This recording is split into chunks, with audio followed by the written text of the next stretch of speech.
I would try and think of what benefit your company is going to bring to people, what is missing out there already that you're going to be bringing to somebody. Hi, I'm Nick Armstrong from Fort Collins Startup Week, and this is the StartUp FoCo podcast. Each week, we get to talk with a new business owner in our community, and today we've got Danily from Hypxotic Arts, and it's a brand new art business in our very own backyard. Danily is invested in our community. She does a whole lot of amazing work, and I want to hear from her. Danily, introduce yourself. Tell us about your business. Hey everybody, I'm Danily, and I just created the Hypxotic Arts company, mostly to help teach and spread the love of art to people, and be able to use that time to create my own art, tell everybody about all the different techniques that are out there, and it's just super easy and fun. So I just wanted to help provide that as a source for everybody, especially during COVID. So, what were you doing before you started your business? So I just kind of did informal classes. I did a couple of the wine and paint classes and other experiences like that we have around town, and those are fun, but they were super expensive, and so I was like, I'm just going to learn to do it myself. So I started making art and actually teaching art to my company. I would host for about 2 years now. I've hosted regular events every year.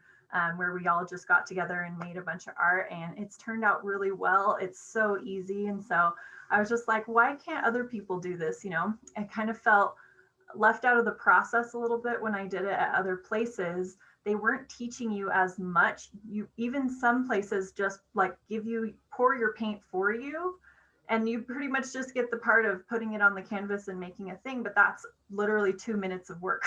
So I wanted to get something a little bit more involved, teach people, and that even if you take my class once, you know how to do it, and you can take it and run from there. You never have to try it more than once if you come take my classes. So It's such a cool effect. And as somebody who's done acrylic painting, I look at your pieces and I'm like, whoa, that's awesome. It's sparkly, it's organic, it's got a lot of movement to it. Even the pieces right behind you, you can see they're just spectacular. Tell us about how that comes to be, and how easy it is to teach somebody who may not have a experience or art background. Can they jump into it too? Absolutely, yeah. So this is one of the canvases that I first made. 10 by 10, so it's pretty big. But basically, you're going to take your acrylic paint. You have a couple little mix-ins you have to do with it, but once you get that done, you have a cup, and you're just going to layer all your different paints on top of each other. You have your cup, you put it on top, you put your canvas on top and flip it, and then you pull off the cup and you move it around, and then you get something beautiful like this from that. So there's lots of other techniques that go along with it, but the flip cup method is one that's tried and true, and I love teaching to people, at least people who are beginning, because once you see that done, even if you go, oh, I have no art skills, I can't draw a smiley face, like, you can do this. Starting a business during COVID is one of the most challenging things any entrepreneur can do. What got you to take the leap right now in the midst of a global pandemic? It's something I've been thinking about for probably 6 months or so. And at some point I just thought, like, why can't I just do a Zoom version of this? Like I'll go drop off supplies to people, or I'll be at their house, social distance with masks and stuff. That's fine. But it's so easy. And you don't have to have a venue that you're hosting this at. I can just host my own online class, provide all the supplies as part of that, and teach people. We can do it right here, and so I just thought that would be a really nice offering. I haven't seen anybody who's doing that right now, and it's a really nice, getaway to be able to do something fun with friends and family, whether or not you can actually see them in person. So it's really a pre-startup pivot. What you've done is identified a key strategy that was sort of left out by the marketplace and jumped into it. It's interesting to hear you talk about the strategy that went into building the business, because it was such a smart play to be able to do home-based classes or Zoom-based classes or even in-person classes, but socially distanced, and do so without any overhead whatsoever. So what were the resources that you pulled in? What were the help, the supplies, anything else that came around from your community that helped you to establish yourself as this new business? Well, I have a lot of thanks to give to Fort Collins Startup Week, actually, because I've been going for years to it. I work for a small business, and so I've learned a lot over the years from that. But just going to the Startup Week every single year gave me a lot of confidence in the beginning to be able to jump in and do stuff and feel like I had the tools, or if not, that I had people that I could reach out to for advice.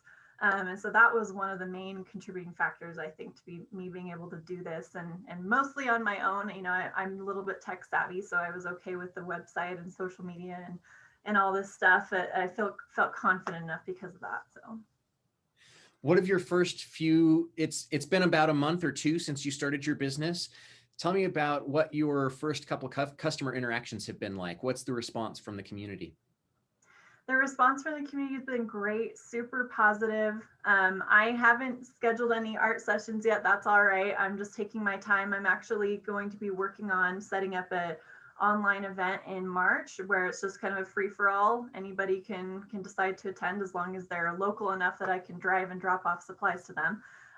But I'm gonna try and host a monthly flow art event here soon and get that going and hopefully start to spread the word a little bit more to people. So that might be a really fun thing to do, is maybe a paid panel just for the experience at Startup Week that we can take a look at doing virtually this year. yeah. It's such a cool idea. When folks do this at home, what can they expect? Are there frustrations? What's the most common, like, I don't know how to do this, or what's the question that comes up really, really commonly? I think a lot of people just want to do something different with their art, and sometimes that can be good and sometimes it can make it look bad. So I have kind of a lot of tools in my pocket. For kids, there's like glitter, or you can use straws to make like little bursts of things. I've done this with 6-year-olds. It's super easy, and you can do like little ones for them or bigger ones, but they have a kick out of this. Yeah, it's an acrylic paint just washes off everything, or you can wear gloves. So that's good. It does get a little bit messy. That's the only main downside, is you have to not touch your painting, leave it for a whole day, just let it be there. And then, there might be of your little like plastic, sheet, you have to also like make sure not to get paint everywhere. But other than that, it's not bad. So if you were going to say one thing to someone thinking about starting up a business in Fort Collins, what would you tell them? I would try and think of what benefit your company is going to bring to people, what is missing out there already that you're going to be bringing to somebody. And, for me, it's also important to have like a community aspect or some sort of social like help. And so my goal, for example, one of the things is once I get revenue coming into the business, I want to make sure that I'm donating a part of that profit, or I'm donating some of my art to people who need that. And so I think that that's an important aspect to any business. So.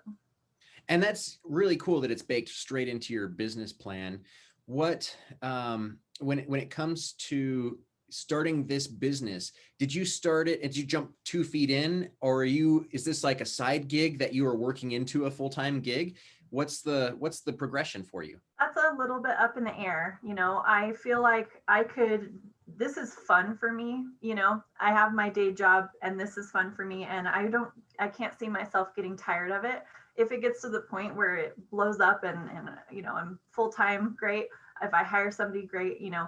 I just want to try and make it as accessible and easy for people as possible, and do what it takes to get there. So.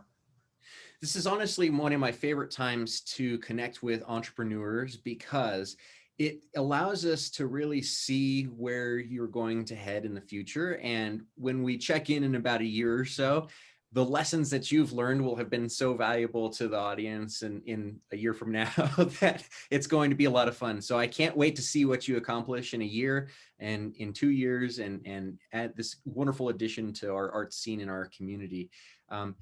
Is there anything else you want to tell the folks at home watching?